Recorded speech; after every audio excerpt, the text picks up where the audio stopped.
Bueno, a ver, imagínate esto. Un sofá con incrustaciones de diamantes cuesta casi $200.000 en el mercado actual. Madre mía, qué barbaridad. Ya, es una locura. Pero espera, porque sin embargo, resulta que contratar a un asesino a sueldo puede salir por unos ridículos $500. Uf, es un contraste brutal. Y bastante macabro, la verdad. Totalmente. Es un dato macabro que aparece en una de nuestras fuentes de hoy, pero revela algo que me parece fascinante. Y es que el ser humano es absolutamente pésimo calculando el verdadero valor de las cosas. Exacto. O sea, pagamos fortunas por lo puramente superficial y, muy a menudo, vendemos lo incalculable por simples migajas. Sí, sí, damos valor a lo que no lo tiene. Y fíjate, esa profunda distorsión en nuestra forma de percibir el valor no se limita solo a los objetos de lujo o a los mercados ilegales. Se traslada de forma directa a cómo evaluamos la propia existencia humana. Claro, a la vida misma. Eso es. Normalmente, para medir el éxito de algo, buscamos la reconfortante precisión de las matemáticas, ¿verdad? Si una vida humana alcanza los 80 o 90 años, pues la sociedad la categoriza automáticamente como un éxito rotundo, como una vida completa. Ujú. Por el contrario, si una vida se detiene a los 40, se percibe de inmediato como una tragedia, incomprensible. Se utiliza la duración como el indicador definitivo de la calidad. Es una métrica muy limpia, muy binaria. Sí, muy fácil de calcular. Pero claro, luego uno se sumerge en los apuntes que tenemos para nuestro análisis a fondo de hoy, que por cierto giran en torno a un ensayo brillante titulado ¿Para qué se vivió? Y de repente, esa cinta métrica se rompe en mil pedazos. Ya no sirve de nada. Para nada. El paisaje de lo que otorga valor a una vida humana se vuelve muchísimo más complejo, pero al mismo tiempo diría que infinitamente más liberador. Es que el planteamiento de este ensayo exige un cambio de paradigma radical. Obliga a dejar de medir el paso del tiempo cronológico para empezar a medir la densidad del significado. Y todo arranca con una reflexión de David Starr Jordan, que fue biólogo y rector universitario a principios del siglo XX. Un perfil muy interesante, sí. Después de pasarse la vida entera estudiando la evolución y los sistemas complejos, llegó a una conclusión sorprendentemente sencilla. Él dijo, y cito, «Sea una vida larga o corta, su plenitud depende de para qué se vivió». ¡Qué buena frase! Es potente, ¿verdad? Y lo que vamos a hacer hoy en esta inmersión profunda es explorar esta premisa a través de una mezcla de fuentes que resulta tan ecléctica como reveladora. Muy ecléctica, sí. Vamos a tejer hilos entre la filosofía estoica antigua de Marco Aurelio y Epicteto, la visión estratégica de pensadores modernos como Peter Drucker e incluso ídolos de la cultura pop. Sí, sí, figuras como Kobe Bryant, Taylor Swift o Bruce Springsteen. Exacto. Puede parecer una combinación imposible a primera vista. Bueno, mezclar emperadores romanos con estrellas del pop y gurús del management suena rarísimo de entrada. Suena a locura. Sin embargo, demuestra que los mecanismos subyacentes de la psicología humana y las verdades universales no entienden de épocas, ni de fronteras ni de disciplinas. Totalmente de acuerdo. Así que nuestra misión de hoy es desentrañar precisamente eso. ¿Qué hace que el paso por el mundo sea algo verdaderamente completo para descubrir que el tiempo que pasamos aquí es un factor casi irrelevante? La única métrica que soporta el peso de la realidad es el propósito. Vale, vamos a desgranar esto. Porque si aceptamos que el propósito es el único pilar que sostiene el valor de la vida, el primer paso inevitable es darse cuenta de dónde reside verdaderamente el control sobre ese propósito. Claro, y ese es el primer gran obstáculo cognitivo al que nos enfrentamos. ¿Por qué lo dices? Pues porque el diseño de nuestra sociedad nos empuja a creer que el control siempre es externo. Existe la falsa creencia de que el entorno macroeconómico, las circunstancias familiares o yo qué sé, las opiniones de otras personas son las fuerzas que dictan nuestra tranquilidad interna o nuestro rumbo vital. Y ahí es exactamente donde el emperador Marco Aurelio introduce una revelación brutal en su diario personal, las famosas meditaciones. Un texto imprescindible, por cierto. Sin duda. En un momento de reflexión, él mismo se pilla escribiendo algo así como «Hoy he escapado de la ansiedad». Ajá. Pero de inmediato, en ese mismo papiro, su mente hace clic, tacha esa idea y escribe «No, hoy la he descartado, porque estaba dentro de mí». Madre mía, la diferencia semántica y psicológica entre esas dos acciones, o sea, escapar frente a descartar, es monumental. Es la noche y el día. Es que lo cambia absolutamente todo, porque reubica el locus de control. Escapar implica que uno es la víctima de un agente externo que tiene poder de persecución. Descartar devuelve la agencia completa al individuo. Fíjate que para visualizar mejor ese mecanismo, siempre he pensado que la ansiedad no es como un oso hambriento que te persigue por un bosque oscuro. ¡Qué buena imagen! Claro, porque si hay un oso real corriendo detrás de alguien, obviamente esa persona tiene que escapar, porque la amenaza tiene garras y tiene voluntad propia. Lógico, ahí toca correr. Pero la ansiedad y la falta de propósito que describe Marco Aurelio funcionan más bien como una mochila llena de piedras pesadísimas que alguien lleva colgada a la espalda. Una carga autoimpuesta. Exacto. No hay necesidad de huir a ninguna parte para librarse de una mochila. Simplemente, en cualquier momento uno puede detenerse, aflojar las correas y decidir soltarla en el suelo. Se puede descartar porque es uno mismo quien ha consentido cargar con ella desde el primer kilómetro. Lo fascinante de esto es cómo se aterriza una idea tan abstracta en la aspereza de la rutina diaria. A ver, explícame eso. Pues para ilustrarlo, la figura de Epicteto es inmejorable. Hay que recordar que no era un aristócrata con un ejército a sus espaldas como Marco Aurelio. Epicteto nació esclavo. Claro, su contexto era diametralmente opuesto. Totalmente. Pasó gran parte de su vida siendo legalmente propiedad de otra persona. Así que su comprensión sobre la falta de control externo era cruda, física y visceral. No hablaba desde la teoría. Para nada. Y desde esa experiencia, Epicteto ofrece una directriz que, carece de todo glamour filosófico, pero que encierra una verdad inquebrantable.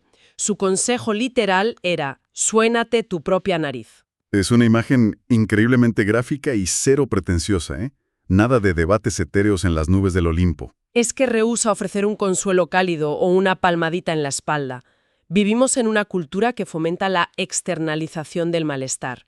Si se tiene un mal día, la reacción automática es culpar al tráfico, a la burocracia o al algoritmo de las redes sociales. Siempre buscando culpables fuera. Exacto, esperando que una fuerza externa venga a solucionar la frustración. Al decir «suénate tu propia nariz», Epicteto subraya que los actos más básicos e íntimos de autogestión, como regular el propio estado emocional frente a la adversidad, son responsabilidad intransferible del individuo. No va a venir nadie a hacerlo por ti. Es un rechazo frontal a la fantasía infantil de que alguien más va a aparecer para limpiar nuestro propio caos interno.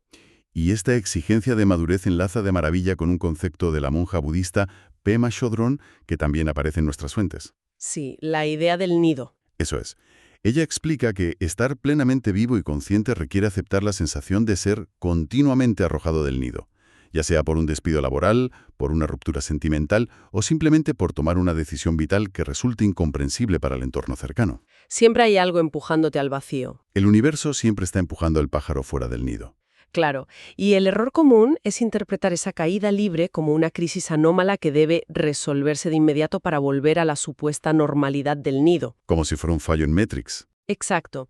Pero la perspectiva budista sugiere que esa sensación de vulnerabilidad no es un error del sistema, es la condición operativa estándar y necesaria para el crecimiento. Totalmente de acuerdo en ese punto.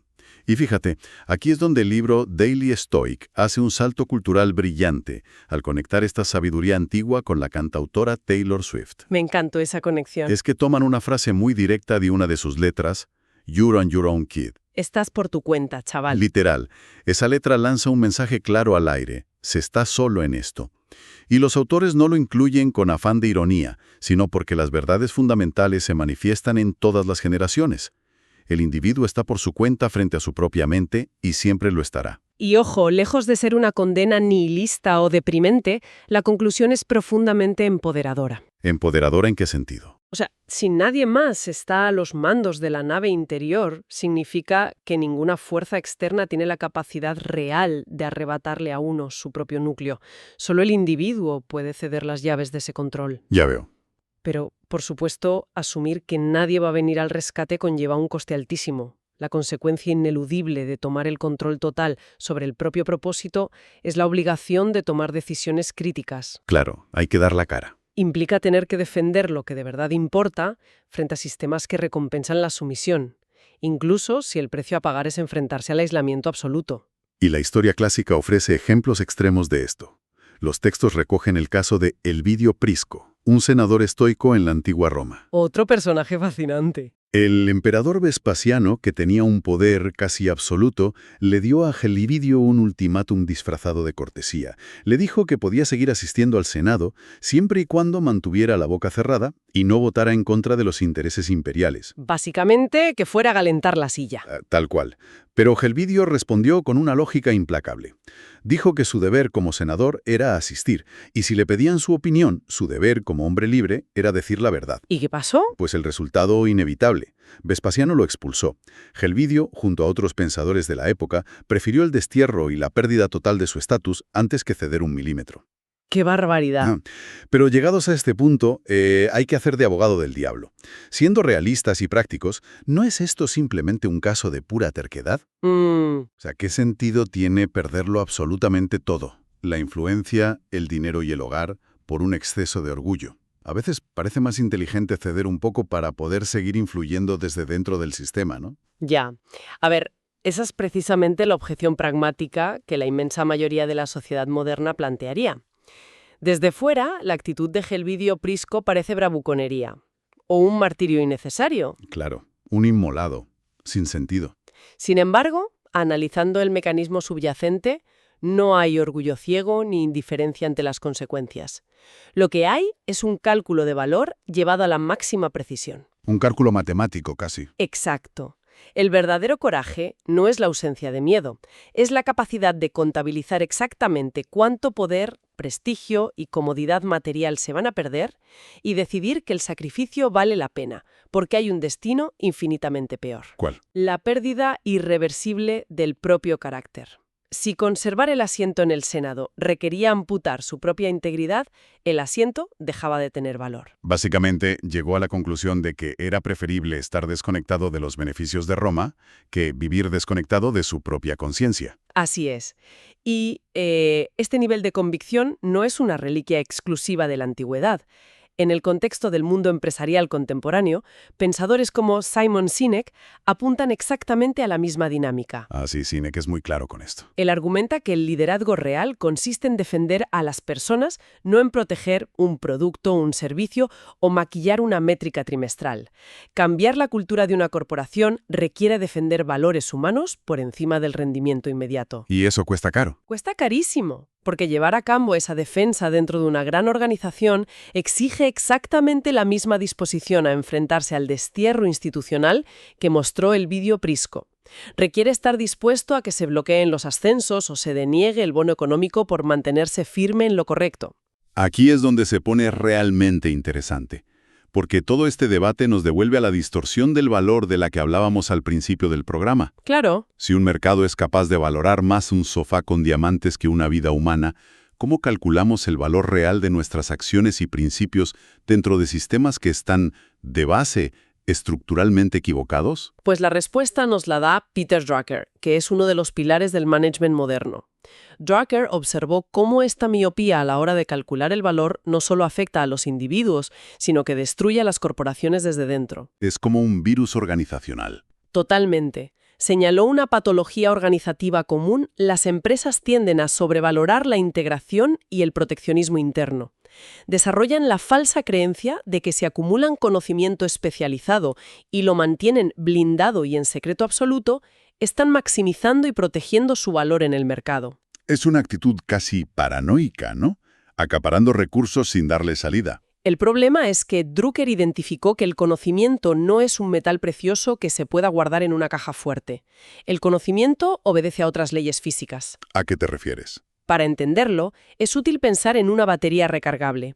Si uno guarda una batería en un cajón durante años pensando que así protege su energía, al sacarla descubrirá que se ha descargado por completo y ya no sirve para nada. Madre mía, qué buen símil. Drucker afirmaba que el conocimiento, cito, se deteriora rápidamente si no se usa. Una organización que se niega a asociarse, que no permite que su experiencia fluya y colisione con el mundo exterior para resolver problemas reales, no está protegiendo su activo. ¿Lo está dejando morir? Está observando pasivamente cómo se pudre. El valor real solo se genera en la fricción del uso. Y fíjate que esa idea encaja como un guante con la visión que tenía Marco Aurelio sobre el carácter humano. Para los estoicos, la virtud no era una medalla para colgar en la pared de tu casa. El buen carácter solo se materializa cuando actúa directamente por el bien común. Claro, no vale de nada en el vacío. No tiene absolutamente ningún mérito ser una persona extremadamente justa y compasiva si uno vive encerrado en una cueva sin interactuar con nadie. El carácter, igual que el conocimiento de Drucker o la energía de esa batería, solo tiene un valor real cuando se gasta en el mundo. Y Andrew Carnegie, fíjate, uno de los industriales más implacables y ricos de la historia, terminó llegando a la misma conclusión desde la cima del hipercapitalismo. Desde el otro extremo del espectro. Sí. Él sostenía que una meta que verdaderamente aporta significado no es aquella centrada en la simple acumulación de capital financiero. Carnegie descubrió que la meta que otorga plenitud es aquella que, y cito, domina los pensamientos, libera la energía e inspira las esperanzas. Es decir, el valor genuino no es una cifra abstracta en un balance contable. Es un combustible que se siente biológicamente, una activación profunda del sistema nervioso. Pero, a ver, si aceptamos la premisa de Drucker y Carnegie de que el valor exige acción constante y gasto de energía en el presente, nos damos de bruces contra un muro de hormigón. ¿Cuál muro? Pues, ¿cómo se supone que debemos actuar de forma decidida cuando el presente es un caos de variables incontrolables y el futuro es una incógnita absoluta? Es muy fácil analizar la valentía de figuras históricas cuando ya se ha leído el último capítulo de su biografía, pero en las trincheras del día a día, la humanidad opera completamente a ciegas. O sea, esto plantea una pregunta importante sobre nuestra percepción del tiempo.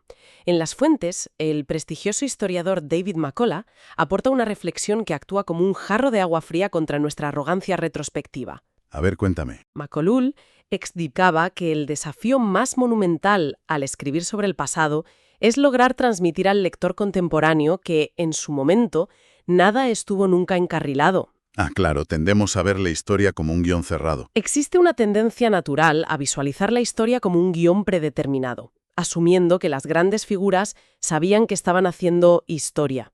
La cruda realidad es que ningún ser humano ha habitado jamás en el pasado. Qué potente es eso. Todas y cada una de las personas que han pisado la Tierra han vivido inmersas en lo que ellos percibían como su propio e inestable presente, lidiando con exactamente el mismo nivel de incertidumbre paralizante que experimenta la sociedad actual. Esa distorsión retrospectiva nos hace pensar en los grandes filósofos clásicos, casi como si fueran, no sé, oráculos de mármol que poseían un mapa detallado del destino. Y nada más lejos de la realidad. La historia real es mucho más precaria. Marco Aurelio no tenía la más mínima sospecha de que su propio hijo, Cómodo, terminaría convirtiéndose en un emperador sanguinario y paranoico que desharía gran parte de su legado. ¡Qué tragedia, por cierto! O Séneca, que no podía prever el terrorífico descenso a la locura de su alumno, el emperador Nerón, ni que su labor educativa terminaría costándole la vida. Operaban con una ceguera total hacia el futuro. Y sin embargo, rodeados por esa niebla espesa, seguían gobernando imperios, escribiendo tratados y tomando decisiones de vida o muerte cada mañana. Ese contexto histórico subraya una necesidad crítica de humildad intelectual.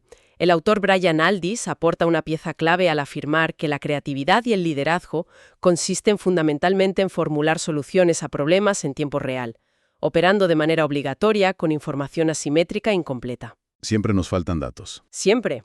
Y el libro La magia de pensar en grande del Dr. David Schwartz profundiza en este mecanismo psicológico. Schwartz señala que el éxito sostenido no deriva de poseer clarividencia ni de esperar pasivamente a tener una certeza absoluta sobre el resultado. Entonces, ¿de qué deriva? El éxito es el subproducto de una preparación incesante que permite capitalizar la oportunidad o sobrevivir a la crisis en el milisegundo en que se presenta. Esa es la gran trampa en la que caen los pensadores ilusorios. Quedan atrapados en la parálisis por análisis, justificando su inacción con la excusa de que están esperando a que las condiciones sean óptimas. ¿Que nunca lo son? A reunir el 100% de los datos, a ver la imagen completa del tablero.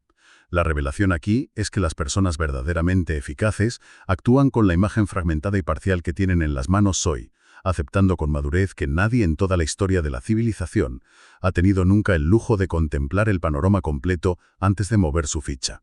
Ya, pero asumir que toda acción se realiza basándose en una imagen parcial produce vértigo. El riesgo de quedarse congelado ante el miedo a equivocarse es altísimo. Desde luego. La única herramienta conocida por la psicología y la práctica humana para evitar que la incertidumbre paralice la capacidad de respuesta es someterse a un nivel de preparación extremo, tan arraigado en la rutina que la ejecución correcta deje de ser una opción cognitiva y se transforme en un instinto primario. Y para alcanzar ese grado de automatización, existe un principio transversal en el material de hoy que no deja lugar a excusas. Todos los ganadores son rastreadores. All winners are trackers. Eso es. Y no se trata de una bonita metáfora motivacional, es la exigencia de una auditoría implacable sobre el propio comportamiento. Exige medir meticulosamente la distancia real entre las intenciones que se declaran en público y las acciones que se ejecutan en privado. Como lo que decíamos antes de Marco Aurelio. Justo. Ya lo mencionamos, las famosísimas meditaciones no se escribieron para ser publicadas como un manual de autoayuda. Eran, en esencia, la hoja de cálculo emocional de un emperador, auditando sus propias fallas de carácter al final de cada jornada.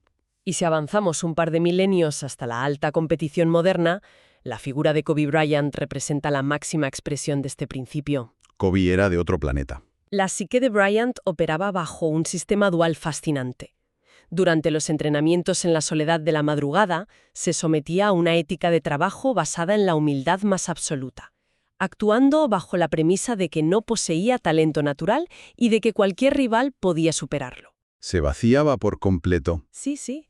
Sin embargo, en el instante en que pisaba la pista de un estadio iluminado, ejecutaba un cambio cognitivo radical. Competía con la arrogancia y la certeza inquebrantable de ser el depredador alfa indiscutible del baloncesto mundial. Es que esa dualidad psicológica es clave.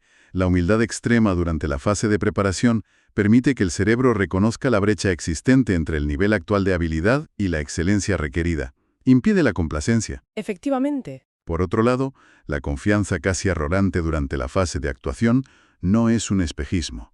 Es el cerebro apoyándose por completo en el volumen colosal de trabajo oscuro que ya se ha depositado en el banco de la memoria. Existe una frase en los apuntes que encapsula esta filosofía. A simple vista parece un simple y ocurrente juego de palabras, pero intuyo que esconde una mecánica mucho más profunda. La premisa dice así: no practiques hasta que lo hagas bien. Practica hasta que no puedas equivocarte. Es muy potente. Aunque suenan similares, la distancia entre ambos conceptos debe ser abismal, ¿no? Bueno, es que la diferencia anatómica y neurológica entre esos dos puntos es de hecho lo que separa al aficionado del maestro absoluto. Cuando un individuo practica una habilidad nueva solo hasta conseguir ejecutarla correctamente una o dos veces, lo que está desarrollando es una competencia condicional. ¿Y qué pasa en ese estado? En este estado, la ejecución depende en gran medida de la corteza prefrontal, el área del cerebro responsable de la concentración y el pensamiento deliberado. Funciona maravillosamente bien en condiciones óptimas de laboratorio o de entrenamiento relajado. Pero luego llega el partido. El problema surge cuando irrumpe una crisis. Bajo estrés extremo, la biología humana desvía la energía de la corteza prefrontal para activar respuestas primarias de supervivencia. Si la habilidad dependía del pensamiento consciente, colapsa instantáneamente bajo la presión. Se desmorona justo en el momento en que más se necesita. Exactamente. En contraposición, practicar algo hasta la imposibilidad física de equivocarse altera la arquitectura del cerebro. A través de miles de repeticiones, el proceso neurológico se desplaza desde la corteza prefrontal hacia los ganglios basales. Se integra en el sistema operativo. La habilidad se mieliniza, transformándose en memoria muscular o en un reflejo puro. Cuando estalla el caos, la respuesta correcta se dispara de forma automática, sin exigir ninguna carga cognitiva o toma de decisiones por parte del individuo. Actúa sin pensar. Ya no se elige hacer lo correcto, el sistema nervioso simplemente lo ejecuta. Ese proceso de forja biológica es la definición más exacta y antigua de lo que significa construir un verdadero carácter. Si conectamos esto con el panorama general, empezamos a vislumbrar cómo se construye realmente el significado. O sea, todos estos engranajes individuales, el acto de descartar la ansiedad en lugar de huir de ella, la capacidad de elegir el destierro antes que comprometer la identidad, la audacia de actuar en la niebla de la incertidumbre y la disciplina férrea de forjar el sistema nervioso a través de la repetición, Sí. ladrillos que construyen la arquitectura narrativa de una vida. Y para ilustrar esto, el autor Steven Pressfield hace una analogía estructural utilizando la música popular que resulta brillante. Ah, sí. Aplica la estructura clásica de la narrativa de los 3 actos, pero decodificando una canción de rock. Así es, Pressfield utiliza el clásico Hungry Heart de Bruce Springsteen para diseccionar cómo evolucionamos a lo largo del tiempo. Qué temazo, por cierto. Buenísimo. En apenas unas pocas líneas de letra, Pressfield identifica 3 actos inconfundibles.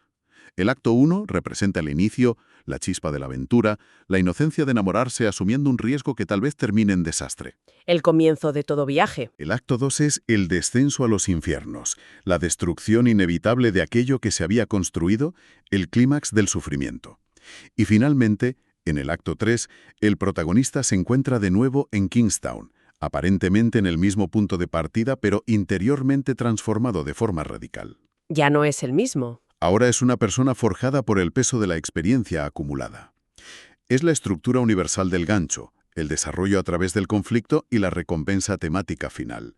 Entonces, ¿qué significa todo esto a nivel práctico para la trayectoria vital del ser humano? Pues significa asimilar una dura verdad. El acto 3 de la existencia nunca es un retorno nostálgico a la inocencia del acto 1. Es imposible volver a ser aquella persona ingenua e intacta del comienzo de la historia. El daño ya está hecho, o el aprendizaje. Eso es. El individuo que logra alcanzar el acto 3 es alguien que ha interiorizado la experiencia de ser arrojado del nido por fuerzas que no controla, pero que ha sobrevivido al impacto. Es un individuo que ya no pierde energía intentando escapar inútilmente de las presiones del entorno, sino que ha desarrollado la capacidad interna de descartar el sufrimiento innecesario. O sea que las heridas y los fracasos del acto 2 son el peaje obligatorio para construir el carácter que permite sostener el acto 3. Sin duda. Y esa integración total de la experiencia es a lo que apuntaba el biólogo David Starr Jordan cuando afirmaba que la plenitud depende del propósito y no de la longevidad. Volvemos al principio de la inmersión. Una vida verdaderamente completa no equivale en absoluto a una vida larga, libre de fricción, dolor o pérdidas irreparables. Esa expectativa es una fantasía. Totalmente irreal. O coherente y sólido. Un carácter que no se define por las comodidades que disfrutó, sino por los principios que se negó a vender en los momentos de crisis y por las respuestas correctas que practicó en la oscuridad, hasta que el fracaso bajo presión dejó de ser biológicamente posible. Y todo esto mientras se avanzaba, un paso tras otro, tropezando a través de un presente borroso, guiado únicamente por una imagen parcial y fragmentada de la realidad. Esa es la esencia pura del propósito colectivo e individual, y es esa densidad de intención la que convierte el recuento de los años vividos en una métrica completamente irrelevante. Es una perspectiva espectacular para replantear la propia existencia. Repasando todo lo que hemos desgranado en la sesión de hoy, se hace evidente que el valor real del tiempo que se pasa en este mundo no puede calibrarse con la aguja de un reloj ni con las páginas de un calendario. Se queda muy corto. Se mide exclusivamente por la firmeza del propósito elegido frente a un universo que por defecto bombardea con información incompleta, recompensas superficiales y falsas promesas de estabilidad. Ha quedado claro que la paz mental se conquista descartando el caos desde el interior. Soltando la mochila. Que el coraje auténtico es un frío cálculo matemático cuyo objetivo es no perder el propio núcleo. Que el valor potencial solo se transforma en valor real cuando se quema actuando por el bien de la comunidad. Y que el carácter inquebrantable no es un don divino, sino el resultado neurológico de repetir la acción correcta hasta que se funde con el instinto. Un resumen perfecto. Pero antes de poner el punto final a este recorrido, resulta vital dejar sobre la mesa una última reflexión, quizá algo incómoda para quienes nos escuchan. A ver, cuéntanos. Se ha debatido en profundidad cómo la práctica extrema, esa repetición obsesiva hasta no poder equivocarse, es la herramienta que prepara al cerebro y al espíritu para afrontar el gran acto 3 de la vida. Pero si uno se detiene un instante a observar su propia rutina diaria, la de este mismo martes o jueves anodino, ¿cuál es ese pequeño hábito continuo, tal vez imperceptible para el entorno, o incluso peligrosamente destructivo a nivel sutil, que se está practicando y automatizando todos los días de forma casi inconsciente? Esa es una gran pregunta. Porque si se asume la premisa de que el carácter es, en su base fisiológica, la suma matemática de las repeticiones diarias, y que el futuro inevitable se está construyendo hoy mismo, operando con una imagen parcial, la pregunta ineludible que queda flotando es la siguiente.